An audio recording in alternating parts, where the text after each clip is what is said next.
டெல்லியில் அதிகரித்து வரும் கொரோனா பாதிப்புகள். இம்மாதம் இறுதி வரை பள்ளிகள் திறக்கப்படாது என அறிவிப்பு.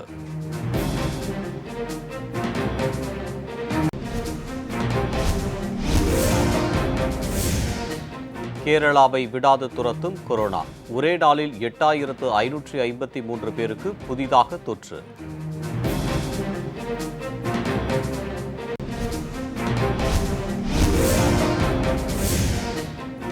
தமிழகத்தில் ஒரே நாளில் 5489 பேருக்கு கொரோனா தொற்று உறுதி. பாதிக்கப்பட்டோர் எண்ணிக்கை 6,19,996 உயர்வு.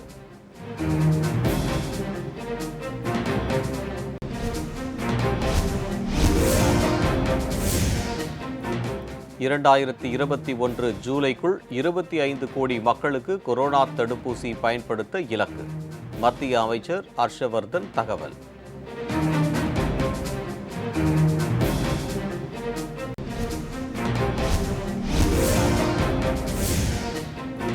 உத்தரப்பிரதேசம் ஹத்ராஸில் உயிரிழந்த இளம் பெண்ணின் குடும்பத்தினரை சந்திக்க முயற்சி.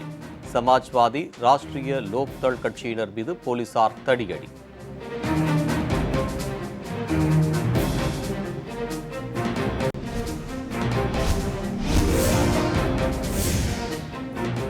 உத்தரப்பிரதேசத்தில் இளம்பெண் கூட்டு பாலியல் வன்கொடுமை செய்யப்பட்டதற்கு கண்டனம்.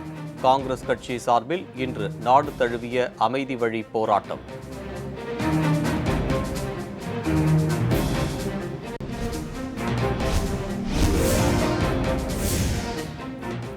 பீகார் சட்டசபை தேர்தலில் ஐக்கிய ஜனதா தளத்துடனான கூட்டணியில் போட்டி இல்லை. லோக் ஜனசக்தி முடிவு செய்துள்ளதாக தகவல்.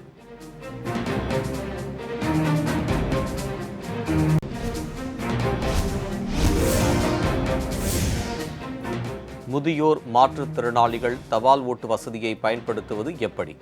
புதிய நடைமுறைகளை அறிமுகம் செய்தது இந்திய தேர்தல் ஆணையம்.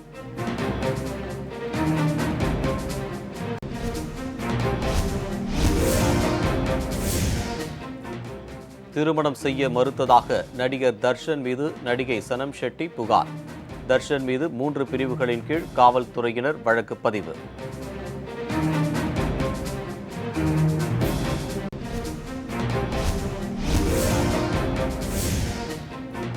பல்வேறு துறைகளில் சாதனை புரிந்தவர்களுக்கு அளிக்கப்படும் உலகின் மிக உயரிய விருதான நோபல் பரிசுகள் இன்று முதல் வரும் 12ஆம் தேதி வரை அறிவிக்கப்படுகின்றன.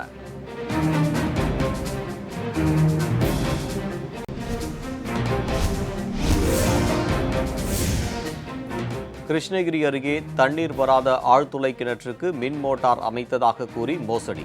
4,5 லட்சம் ரூபாய் பொய் கணக்கு காட்டியுள்ளதாக ஊராட்சி ஒன்றிய நிர்வாகம் மீது பொதுமக்கள் குற்றச்சாட்டு.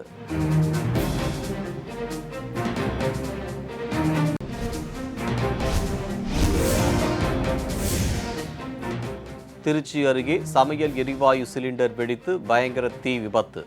50க்கும் மேற்பட்ட குடிசை வீடுகள் தீயில் எரிந்து சேதம்.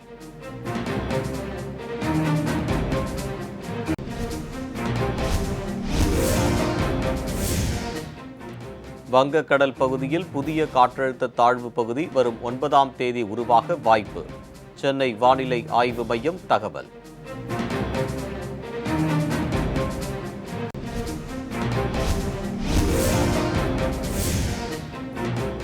பஞ்சாப் அணிக்கு எதிரான IPL கிரிக்கெட் போட்டி 10 விக்கெட்டுகள் வித்தியாசத்தில் அபார வெற்றி பெற்றது சென்னை அணி.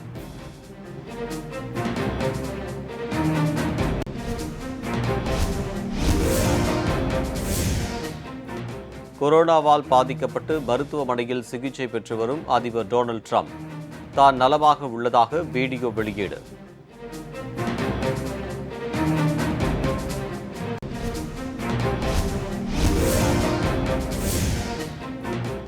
நாட்டில் உள்ள அனைவருக்கும் இலவச கொரோனா தடுப்பூசி ஜப்பான் அரசு அறிவிப்பு.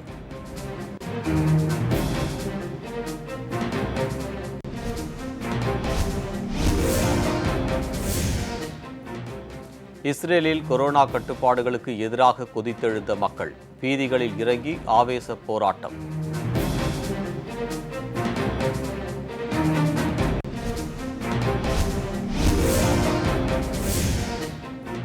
பிரான்ஸ் இத்தாலியை புரட்டி போட்ட அலெக்ஸ் புயல் 20க்கும் மேற்பட்டோர் மாயம், பலர் வீடுகளை இழந்து தவிப்பு.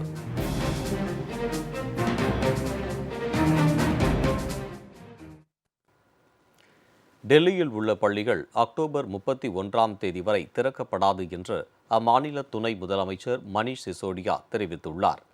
மத்திய அரசு வழிகாட்டுதல் நெறிமுறைகளின்படி அக்டோபர் 5ஆம் தேதி வரை பள்ளிகள் திறக்கப்படாது என்று டெல்லி அரசு அறிவித்திருந்தது. இந்நிலையில் டெல்லியில் கொரோனா பாதிப்பு அதிகரித்துக் கொண்டே செல்வதால் அக்டோபர் 31ஆம் தேதி வரை பள்ளிகள் திறக்கப்படாது என்று அம்மாநில துணை முதலமைச்சர் மணீஷ் சிசோடியா தெரிவித்துள்ளார்.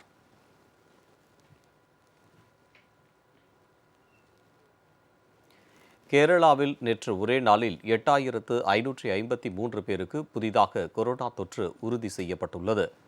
கேரளாவில் ஆரம்ப காலத்தில் கட்டுப்பாட்டில் இருந்த கொரோனா வைரஸ் தற்போது அதிவேகமாக பரவி வருகிறது. இந்நிலையில் கேரளாவில் கொரோனா வைரஸ் பாதிப்பு தொடர்பாக அம்மாநில சுகாதாரத்துறை வெளியிட்டுள்ள அறிக்கையில் புதிதாக 8553 பேருக்கு கொரோனா தொற்று உறுதி செய்யப்பட்டுள்ளதாக தெரிவிக்கப்பட்டுள்ளது. இதனால் கேரளாவில் கொரோனா உறுதி செய்யப்பட்டவர்களின் மொத்த எண்ணிக்கை 2,29,886 அதிகரித்துள்ளது. வைரஸ் பாதிக்கப்பட்டவர்களில் 84,497 பேர் சிகிச்சை பெற்று வருகின்றனர். கொரோனா வைரஸ் பாதிப்பில் இருந்து நேற்று 4,851 பேர் சிகிச்சைக்கு பின் குணமடைந்து டிஸ்சார்ஜ் செய்யப்பட்டுள்ளனர். இதனால் மாநிலத்தில் கொரோனா பாதிப்பில் இருந்து குணமடைந்தோரின் மொத்த எண்ணிக்கை 1,44,471 அதிகரித்துள்ளது. ஆனாலும் வைரஸ் தாக்குதலுக்கு நேற்று 23 பேர் உயிரிழந்துள்ளனர்.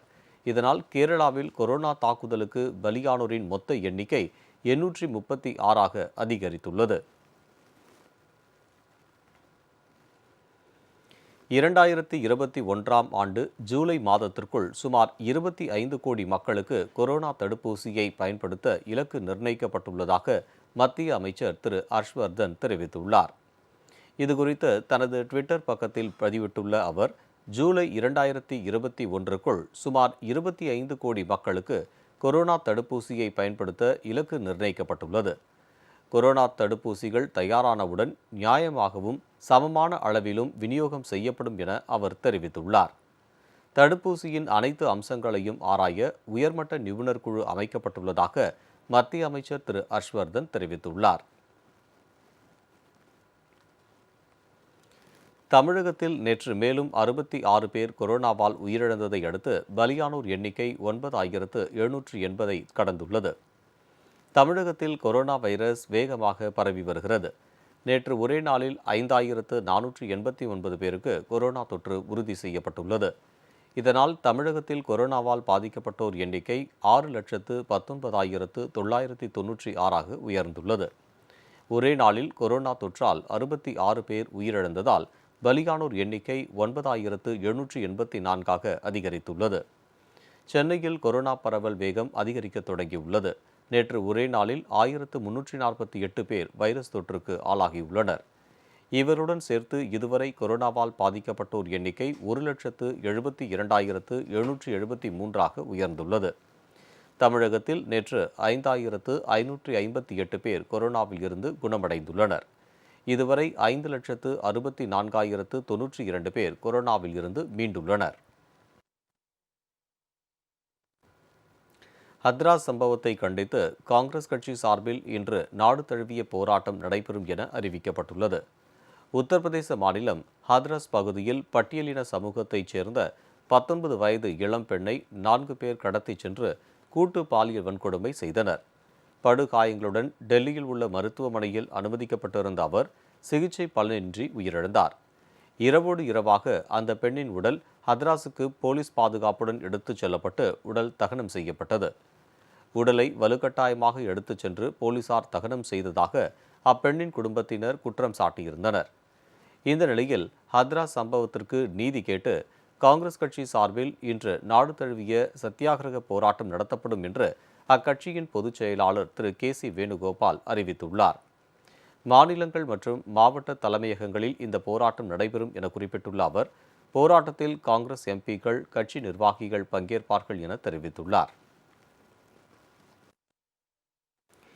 முதியவர்கள் மற்றும் மாற்றுத்திறனாளிகள் தேர்தலில் தபால் வாக்குப்பதிவு செய்வதற்கான புதிய நடைமுறைகளை இந்திய தேர்தல் ஆணையம் அறிமுகம் செய்துள்ளது.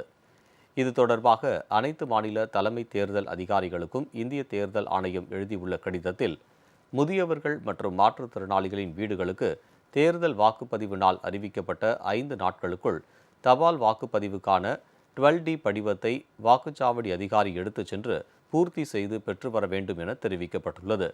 பின்னர் அந்த படிவத்தை தேர்தல் நடத்தும் அதிகாரி முன்பாக சமர்ப்பிக்க வேண்டும் என்றும் தெரிவிக்கப்பட்டுள்ளது. வரும் 28ஆம் தேதி நடைபெறவுள்ள பீகார் தேர்தலில் ஊடகங்கள் மற்றும் பொது சமூக அமைப்புகளிடமிருந்து பெறப்பட்ட பரிந்துரைகள் மற்றும் கருத்துக்களின் அடிப்படையில் இந்த புதிய நடைமுறைகளை தேர்தல் ஆணையம் வகுத்துள்ளது. இந்த நடைமுறை அடுத்து வரவுள்ள அனைத்து தேர்தல்கள், இடைத்தேர்தல்களுக்கும் பொருந்தும் என்றும் தேர்தல் ஆணையம் அறிவித்துள்ளது. கிருஷ்ணகிரி மாவட்டம் கிளமங்கலம் அருகே தண்ணீர் வராத ஆழ்துளை கிணற்றுக்கு மின் மோட்டார் அமைத்ததாக கூறி சுமார் 4.5 லட்சம் ரூபாய் செலவு கணக்கு காட்டியுள்ளதாக ஊராட்சி ஒன்றிய நிர்வாகம் மீது அப்பகுதி மக்கள் குற்றம் சாட்டியுள்ளனர். கிருஷ்ணகிரி மாவட்டம் கிளமங்கலம் ஒன்றியத்திற்கு உட்பட்ட அனுசோனையில் வாழும் மக்களின் தண்ணீர் தேவைக்கு 2019-20 புதிய ஆழ்துளை கிணறு அமைக்கப்பட்டது. ஆனால் ஆழ்துளை கிணற்றில் தண்ணீர் வரவில்லை. ஆனால் தண்ணீர் வராத ஆழ்துளை கிணற்றுக்கு மின் மோட்டார் பேனல் போர்டு பைப்லைன் அமைத்ததாக 4,60,000 ரூபாயை கிளமங்கலம் ஒன்றிய நிர்வாகம் செலவு செய்துள்ளதாக கணக்கு காட்டியுள்ளதாக இப்பகுதி மக்கள் புகார் தெரிவித்துள்ளனர். இது தொடர்பாக மாவட்ட நிர்வாகம் அதிகாரிகள் குழுவை உடனடியாக அமைத்து மோசடியை கண்டறியும்படி கிராம மக்கள் கோரிக்கை விடுத்துள்ளனர். எங்களுக்கு போர் போட்டுங்கிறாங்க. அந்த போர் போடுறது 4,50,000 ரூபாய் பில் போட்டுங்கிறாங்க. ஆனால் அதில் மோட்டர் இல்லை, தண்ணி இல்லை, ஒன்றுமே இல்லை. அது என்ன ஆச்சு எங்களுக்கு ஒன்றுமே தெரியல. அதுக்கும் நீங்கள் நடவடிக்கை எடுக்கணும்னு அரசாங்கத்திட்ட நாங்கள் கோரிக்கை கொடுத்துன்னு இருக்கிறோங்க. திருச்சி சங்கிலியாண்டபுரத்தில் சிலிண்டர் வெடித்து ஏற்பட்ட தீ விபத்தில் 50க்கும் மேற்பட்ட குடிசை வீடுகள் எரிந்து சாம்பலாகின. திருச்சி மாநகர் சங்கிலியாண்டபுரம் அடுத்த எம்ஜிஆர் நகர் மற்றும் ராமமூர்த்தி நகரில் அதிகாலை 2:45 மணியளவில் அங்குள்ள குடிசை வீடுகளில் தீ பற்றி எரிந்தது. உடனடியாக மக்கள் தங்கள் வீடுகளை விட்டு அலறி அடித்து வெளியே ஓடி வந்தனர். தகவலின் பேரில் 5 தீயணைப்பு வாகனங்களில் விரைந்து வந்த தீயணைப்பு வீரர்கள் கடுமையாக போராடி தீயை கட்டுக்குள் கொண்டு வந்தனர். எனினும் காற்றின் வேகம் காரணமாக மளமளவென பற்றி எரிந்த தீயால் 50க்கும் மேற்பட்ட குடிசை வீடுகள் எரிந்து சாம்பலாகின. பொதுமக்கள் அனைவரும் வீட்டை விட்டு வெளியே வந்ததால் உயிர் சேதம் நிகழாமல் தவிர்க்கப்பட்டது. வீட்டில் இருந்த சமையல் எரிவாயு சிலிண்டர் வெடித்ததே தீ விபத்திற்கான காரணம் என முதல்கட்ட விசாரணையில் தெரிய வந்தது. இந்த விபத்து குறித்து போலீசார் வழக்கு பதிவு செய்து விசாரணை மேற்கொண்டு வருகின்றனர்.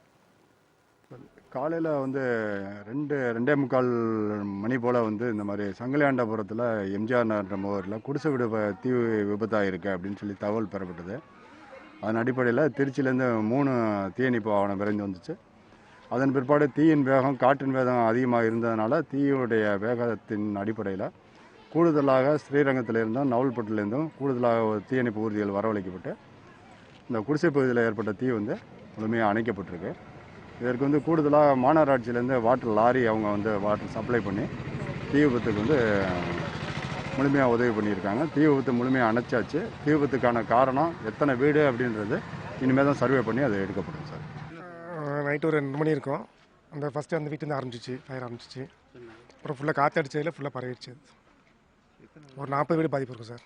ஃபுல்லாக கம்ப்ளீட்டாக போயிடுச்சு சார். ஒரு 40 வருஷமாக இங்கே இருக்கோம். ஒரு 300-400 குடும்பம் இருக்குது. எனக்கு அப்பா அம்மா கிடையாது. இங்கே தான் என் வீடு இருந்துச்சு. அப்பா அம்மா ஞாபகமாக அந்த வீடு தான் இருந்துச்சு. அந்த வீடு இப்போ எரிஞ்சு போச்சு. பந்தல் வேலை பார்க்குற பந்தல் தொழில் தான் எங்கள் தொழில். அதில் தான் ஜாமான்லாம் வச்சுருந்தோம். இப்போ ஜாமான் ஃபுல்லாக எரிஞ்சு போச்சு. இப்போ ஜாமான் கூட இல்லை. அதிகாலை 2 மணிக்கு எனக்கு ஃபோன் வந்துச்சு, இந்த மாதிரி எரிஞ்சிட்டு இருக்கு அப்படின்னு சொல்லி. உள்ளே போய் பார்க்கவும் முடியல. பக்கத்து வீட்டில் மூலயமா, ஏதாவது பக்கத்து வீடு மூலயமா பரவி காற்றுல பரவி தான் அது அதிகமாகிடுச்சு. எங்கள் வீட்டில் தீ பிடிக்கல, பக்கத்து வீட்டில் பிடிச்சதுலேருந்து இப்படியே கன்வின்ஸ் ஆகி அப்படி மாதிரி ஆயிடுச்சு. உத்தரப்பிரதேச சம்பவத்தை வைத்து அரசியல் லாபம் பார்க்க நினைப்பதை காங்கிரஸ் மற்றும் திமுகவினர் கைவிட வேண்டும் என தமிழக பாஜக தலைவர் திரு முருகன் தெரிவித்துள்ளார். சென்னை சிந்தாதிரிப்பேட்டையில் செய்தியாளர்களை சந்தித்த அவர் இதனை தெரிவித்தார். அதாவது ஒரு சம்பவம் நடந்திருக்குன்னா அதற்கு தீர்வு தான் என்னன்றது தான் பார்க்கணும். சம்மந்தப்பட்ட குற்றவாளிகள் மேலே நடவடிக்கை எடுத்துருக்குது. அப்படி இருக்கும் பொழுது அதை வந்து அரசியல் நோக்கத்திற்காக ஒரு சம்பவத்தை வந்து அரசியல் லாபத்திற்காக அரசியல் நோக்கத்திற்காக மக்களை திசை திருப்பும் செயலை காங்கிரஸ் திராவிட முன்னேற்றக் கழகம் நிறுத்திக் கொள்ள வேண்டும்.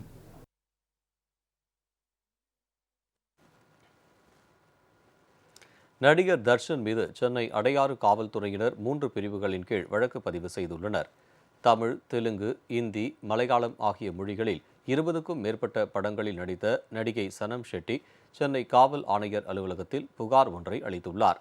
அதில் தர்ஷன் தன்னை 2 ஆண்டுகளாக காதலித்து திருமணம் நிச்சயம் செய்துவிட்டு பின்னர் திருமணம் செய்ய மறுத்ததாகவும் தன்னை மிரட்டியதாகவும் கூறிய சனம் ஷெட்டி தர்ஷன் மீது நடவடிக்கை எடுக்க வேண்டும் என புகார் அளித்தார். இந்நிலையில் தான் தனியார் தொலைக்காட்சி நிகழ்ச்சியின் 3வது சீசனில் இருந்தபோது சனம் ஷெட்டி தன் முன்னாள் காதலுடன் சேர்ந்திருந்ததாக தர்ஷனும் குற்றம் சாட்டினார். இருவரும் மாறி மாறி குற்றச்சாட்டுகளை சுமத்தியதால் பரபரப்பு ஏற்பட்டது. இந்த நிலையில் நடிகை சனம் ஷெட்டி அளித்த புகாரின் அடிப்படையில் அடையாறு மகளிர் காவல் நிலையத்தில் பெண் வன்கொடுமை சட்டம், மோசடி உள்ளிட்ட 3 பிரிவுகளின் கீழ் தர்ஷன் மீது வழக்கு பதிவு செய்யப்பட்டுள்ளது. கடந்த ஜனவரி மாதம் அளித்த புகார் மீது 9 மாதங்கள் கழித்து காவல்துறையினர் நடவடிக்கை எடுத்திருப்பது சனம் ஷெட்டி தற்போது பிரபல தொலைக்காட்சி நிகழ்ச்சியில் பங்கேற்றிருப்பதை விளம்பரப்படுத்துவதற்காக என சமூக வலைதளத்தில் பலரும் கருத்துக்களை பதிவிட்டு வருகின்றனர்.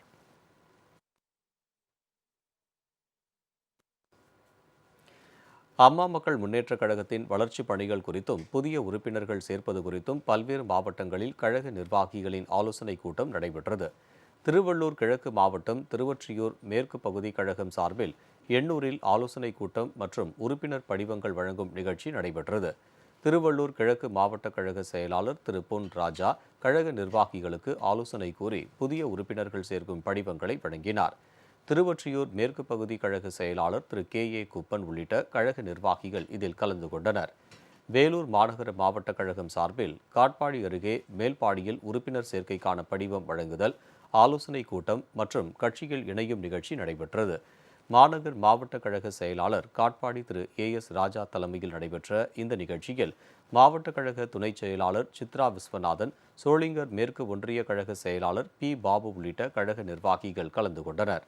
கடலூர் மேற்கு மாவட்ட கழகம் சார்பாக புவனகிரி சட்டமன்ற தொகுதிக்கு உட்பட்ட கீரப்பாளையம் கிழக்கு மேற்கு ஒன்றியத்திற்கு உட்பட்ட ஊராட்சி கழக செயலாளர்களின் ஆலோசனைக் கூட்டம் ஒரத்தூரில் நடைபெற்றது. கடலூர் மேற்கு மாவட்ட செயலாளர் திரு கே.எஸ்.கே. பாலமுருகன் பங்கேற்று உறுப்பினர் சேர்க்கை படிவம், பூத் கமிட்டி நியமன பதிவேடுகளை வழங்கினார். இதில் மாவட்ட ஒன்றிய நகர பேரூர் கழக நிர்வாகிகள், சார்பு அணி நிர்வாகிகள் திரளாக பங்கேற்றனர். செங்கல்பட்டு தெற்கு மாவட்ட கழக செயலாளர் திரு எம். கோதண்டபாணி தலைமையில் மாமல்லபுரத்தில் நடைபெற்ற கழக நிர்வாகிகளின் ஆலோசனைக் கூட்டத்தில் புதிய உறுப்பினர் சேர்க்கைக்கான விண்ணப்ப படிவம் வழங்கப்பட்டது. மாவட்ட அவைத்தலைவர் புலவர் தர்மலிங்கம் உள்ளிட்டோர் இதில் கலந்து கொண்டனர். மதுரை புறநகர் தெற்கு மாவட்ட கழகம் சார்பில் கழக உறுப்பினர் சேர்க்கை படிவம் வழங்கும் நிகழ்ச்சி திருப்பரங்குன்றம் பகுதியில் மாவட்ட செயலாளர் தலைமையில் நடைபெற்றது. இதில் ஒன்றிய, பகுதி, நகர, பேரூர், வட்டக்கழக நிர்வாகிகளிடம் உறுப்பினர் சேர்க்கை படிவங்கள் வழங்கப்பட்டது. தொடர்ந்து கழகத்தின் வளர்ச்சி திட்ட பணிகள் குறித்து ஆலோசனைகள் வழங்கப்பட்டது. கழக தலைமை நிலைய செயலாளர் திரு கே. உமாதேவன், கழக எம்ஜிஆர் இளைஞரணி செயலாளர் திரு டேவிட் அண்ணாதுரை, கழக அம்மா பேரவை செயலாளர் திரு மாரியப்பன் கென்னடி, மாவட்ட அம்மா பேரவை செயலாளர் திரு செல்வம் உள்ளிட்டோர் கலந்து கொண்டனர். திருச்சி மாநகர் மாவட்டம் ஜங்ஷன் பகுதி 40A வட்டக்கழக நிர்வாகிகளின் ஆலோசனைக் கூட்டம் எடமலைப்பட்டி புதூர் பகுதியில் நடைபெற்றது. மாநகர் மாவட்ட செயலாளர் திரு ஜே. ஸ்ரீனிவாசன் இக்கூட்டத்தில் கலந்து கொண்டு புதிய உறுப்பினர் படிவங்களை வழங்கி உறுப்பினர் சேர்க்கையை தொடங்கி வைத்தார். இக்கூட்டத்தில் மாநகர் மாவட்ட கழக அவைத்தலைவர் சாத்தனூர் உள்ளிட்டோர் கலந்து கொண்டனர். ஈரோடு மாநகர் கிழக்கு மாவட்டம் பெரியார் நகர் மேற்கு பகுதி கழகம் சார்பில் ஆலோசனைக் கூட்டம் நடைபெற்றது. கிழக்கு மாவட்ட செயலாளர் திரு டி. தங்கராஜ் இதில் பங்கேற்று புதிய உறுப்பினர் சேர்க்கை படிவத்தை நிர்வாகிகளுடன் வழங்கினார். இதில் மாநில நெசவாளர் அணி செயலாளர் திரு தரணி சண்முகம் உள்ளிட்ட கழக நிர்வாகிகள் பங்கேற்றனர். ஈரோடு புறநகர் மாவட்டம் அம்மாப்பேட்டை வடக்கு ஒன்றிய கழகம் சார்பில் ஆலோசனைக் கூட்டம் நடைபெற்றது. மாவட்ட செயலாளர் திரு எஸ்.ஆர். செல்வம் புதிய உறுப்பினர் சேர்க்கை படிவத்தை நிர்வாகிகளிடம் வழங்கினார். இதில் அம்மாப்பேட்டை வடக்கு ஒன்றிய செயலாளர் சிவா உள்ளிட்டோர் கலந்து கொண்டனர். இனி பல்வேறு பகுதிகளில் நடந்த குற்ற நிகழ்வுகளை வேகச் செய்திகளாக காண்போம். உத்தரப்பிரதேச மாநிலம் அத்ராஸில் பாலியல் வன்கொடுமை செய்யப்பட்டு கொல்லப்பட்ட இளம்பெண்ணின் குடும்பத்தினரை சந்திக்க சென்ற சமாஜ்வாதி மற்றும் ராஷ்டிரிய லோக்தள் கட்சியினர் மீது போலீசார் தடியடி நடத்தியதால் பதற்றம் நிலவியது. சமாஜ்வாதி கட்சி தொண்டர்கள் 5 பேர் சென்று தலித் பெண்ணின் குடும்பத்தினரிடம் பேசலாம் என்று உத்தரப்பிரதேச போலீசார் கூறினர். ஆனால் சமாஜ்வாதி கட்சி தொண்டர்கள் பெரும் எண்ணிக்கையில் வந்ததாக கூறப்படுகிறது. இந்த நிலையில் அவர்கள் அனைவரும் போலீஸ் தடுப்புகளை தூக்கி வீசி முயன்றதால் தடியடி நடத்தப்பட்டதாக காவல்துறை தரப்பில் விளக்கம் அளிக்கப்பட்டுள்ளது.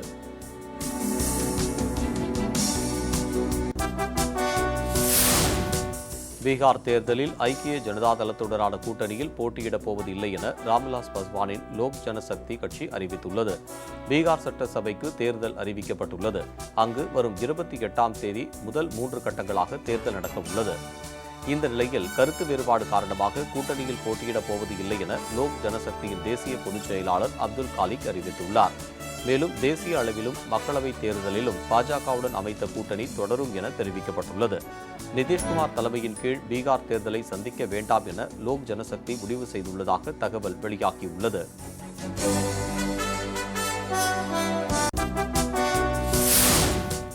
உதகை தாவரவியல் பூங்காவில் நடவு செய்யப்பட்டுள்ள 3.5 லட்சம் மலர் செடிகளை சுற்றுலா பயணிகள் ஆர்வமுடன் கண்டுகளித்தனர். மலைகளின் அரசி என்று அழைக்கப்படும் நீலகிரி மாவட்டத்திற்கு அக்டோபர் முதல் நவம்பர் மாதம் 2வது சீசன் காலமாகும். இந்த சீசனில் சுமார் 5 லட்சம் சுற்றுலா பயணிகள் உதகைக்கு வந்து செல்வார்கள். தற்போது சுற்றுலா பயணிகள் இ-பாஸ் பெற்று நீலகிரி மாவட்டத்திற்கு வருகை தருகின்றனர். குறிப்பாக புதுமண தம்பதியினர் பூங்காவில் நடவு செய்யப்பட்டுள்ள 3.5 லட்சம் மலர் செடிகளை ஆர்வமுடன் கண்டுகளித்து வருகின்றனர்.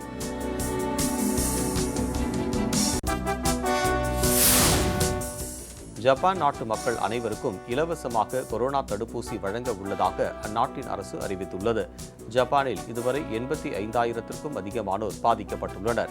எனவே அரசு ஏற்கனவே நிலுவையில் வைத்திருந்த நிதியில் இருந்து 67 லட்சம் கோடி யென் ஒதுக்கீடு செய்துள்ளது. இதற்கான திட்டத்தை அடுத்த வாரம் அமைச்சரகம் கூடி முடிவு செய்ய உள்ளது. ஏற்கனவே 1 வருடமாக ஜப்பான் அரசு இன்ஃப்ளூயன்சா தடுப்பூசி அளிக்கும் நிகழ்வினை நடத்தி வருவது குறிப்பிடத்தக்கது.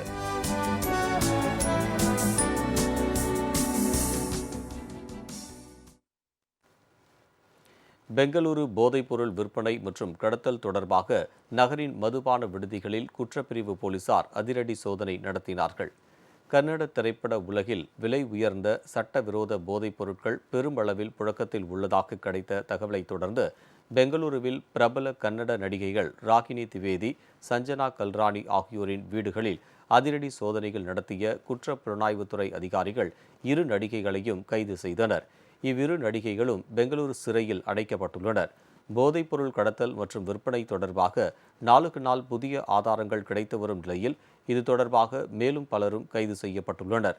இந்நிலையில் பெங்களூருவில் பிரதான இடங்களில் உள்ள மதுபான விடுதிகளில் குற்றப்பிரிவு போலீசார் நேற்று இரவு அதிரடி சோதனை நடத்தினார்கள். இத்தகைய விடுதிகளில் விலை உயர்ந்த போதைப் பொருட்கள் புழக்கத்தில் உள்ளதாக தகவல் கிடைத்ததை அடுத்து இந்த சோதனைகள் மேற்கொள்ளப்பட்டதாக பெங்களூரு மாநகர காவல்துறை இணை ஆணையர் திரு சந்தீப் பாட்டீல் இன்று தெரிவித்தார். சோதனையின் கண்டுபிடிப்புகள் பற்றிய விவரங்களை அவர் வெளியிடவில்லை. வடக்கு அந்தமான் மற்றும் அதனை ஒட்டியுள்ள மத்திய கிழக்கு வங்கக்கடல் பகுதியில் புதிய காற்றழுத்த தாழ்வு பகுதி வரும் 9ஆம் தேதி உருவாக வாய்ப்புள்ளதாக சென்னை வானிலை ஆய்வு மையம் தெரிவித்துள்ளது. ஆந்திரா மற்றும் ஒடிசா கடலோர பகுதியில் நிலவும் வளிமண்டல சுழற்சி மற்றும் வெப்பச்சலனம் காரணமாக சென்னை, திருவள்ளூர், காஞ்சிபுரம், ராணிப்பேட்டை, வேலூர், திருவண்ணாமலை, விழுப்புரம், கள்ளக்குறிச்சி, கடலூர், சேலம், தருமபுரி மாவட்டங்கள் மற்றும் புதுச்சேரியில் ஓரிரு இடங்களில் லேசான மழை பெய்யக்கூடும் என சென்னை வானிலை ஆய்வு மையம் தெரிவித்துள்ளது. புதிய காற்றழுத்த தாழ்வு பகுதி வரும் 9ஆம் தேதி வடக்கு அந்தமான் மற்றும் அதனை ஒட்டியுள்ள மத்திய கிழக்கு வங்கக்கடல் பகுதியில் உருவாகக்கூடும் என தெரிவிக்கப்பட்டுள்ளது. சென்னை மற்றும் புறநகர் பகுதிகளில் வானம் மேகமூட்டத்துடன் காணப்படும் என்றும் நகரின் ஒரு சில பகுதிகளில் லேசான மழை பெய்யக்கூடும் என்றும் வானிலை ஆய்வு மையம் தெரிவித்துள்ளது.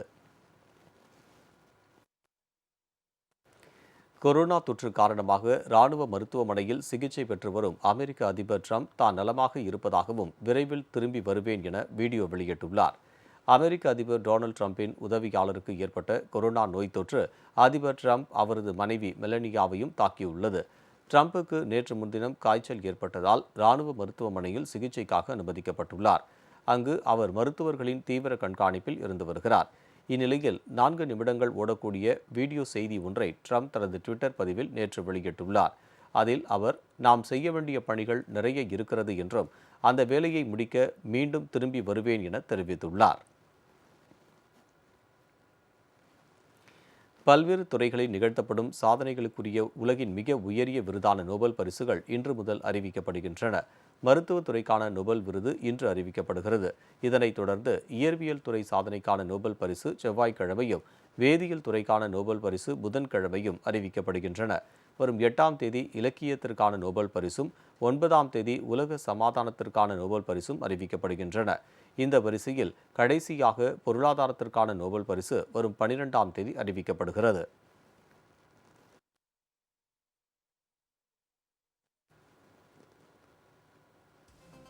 செய்திகள் நிறைவடைந்தன. அடுத்தடுத்த நிகழ்வுகளுக்கு தொடர்ந்து பாருங்கள் ஜெயா பிளஸ் செய்தி சேனலை.